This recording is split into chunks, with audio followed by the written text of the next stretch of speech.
and we are off and running, people. Welcome back, folks. Something you never saw me do in Battlefield 3 because I was just learning how to fly a helicopter, and that is shoot somebody out of the sky. You thought you'd never see that, didn't you? Those of you that have been around a long time. Alrighty, people, welcome back to some more Battlefield 4. I had to throw this in because in Battlefield 3 all I could do was get from point A to point B, and I was lucky if I did that in a helicopter. Well, I actually shot somebody down, and then as you'll see here in a moment, I actually hit a ground target. I don't kill this guy, but I at least hit him a three times. So everything is improving, at least pilot skill wise. Now, as far as the sniping goes, you're going to see, you're not going to see too many one-shots. My aim was so off on this game. But what I like about it is the enemy cooperated beautifully with me on this round, and you will see that here throughout the video. You will also see a very lucky spawn, and you will see what rock not to take cover behind because all it does is absorb your bullets. Now, a friend of mine requested a story, and I haven't quite decided what story to tell. So if you'll bear with me, how about if I do a history lesson? Now, why guys hide on this island, I don't know. Now watch this. When I hit this guy, he's going to poop out another player. See? Now how many snipers can do that, huh? Huh? I ask you. All right. So if you'll let me indulge you, or if you'll indulge me, however that saying goes, I'm going to read a little story from history. I came across this and I thought it was kind of interesting because I use two of these three phrases, and I know my parents have, and most of you are about my age anyway, most of you that listen to me. So here we go. The outdated weapon that we cannot stop talking about. The flintlock was invented in France in 1610 and came to America's shores shortly after. For more than 200 years, the flintlock played a major role in American history. Flintlock muskets and pistols were the weapons of choice in the American Revolution, the War of 1812, and the Civil War.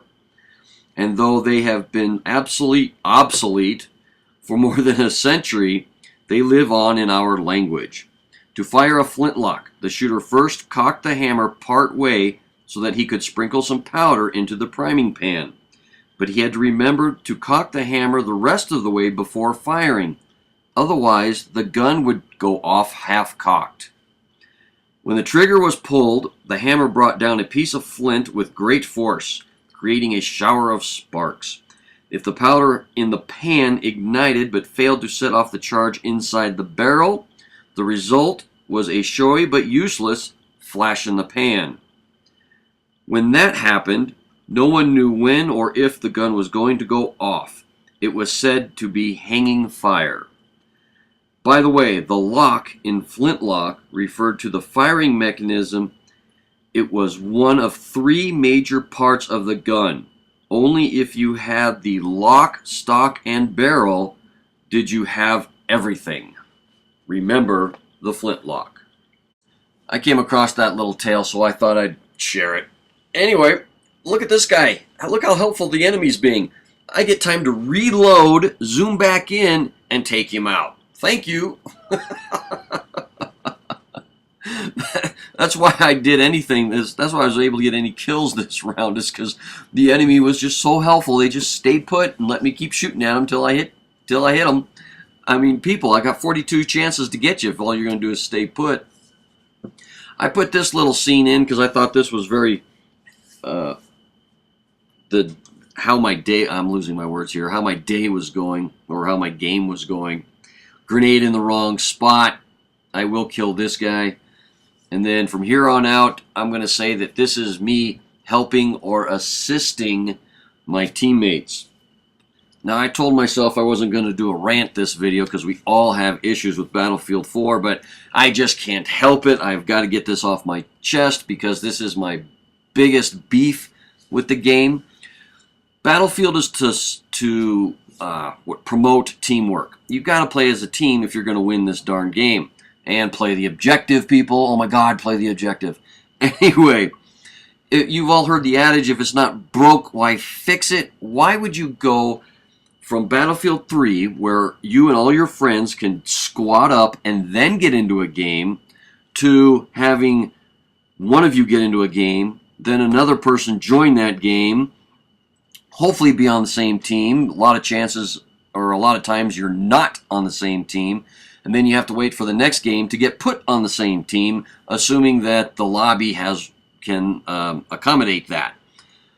I get the whole team building concept, but the reality of it is, I don't want to be a team with a bunch of strangers. We're talking squads here, not the whole team. I don't want to be in a squad with a bunch of strangers. Now, if I am, I'm going to support you guys as best I can. Yes, you can count on that. But I get online to play with my friends. If my friends are online, I want to be in a squad with my friends. That's what makes the game that much more fun. I don't understand why you would change that. I just don't get it. I really, really don't. So I would like to see that part of this game switched back, but I don't think that's even possible. I don't know how to do all that programming thing. You guys know more than I do. Alrighty, people. That's all I have for you today. Thank you very much for listening. And remember, folks, play hard. You have probably earned it. We pull this one out for a victory. Alrighty, people. I will talk to you later. You all enjoy your day. Bye-bye now.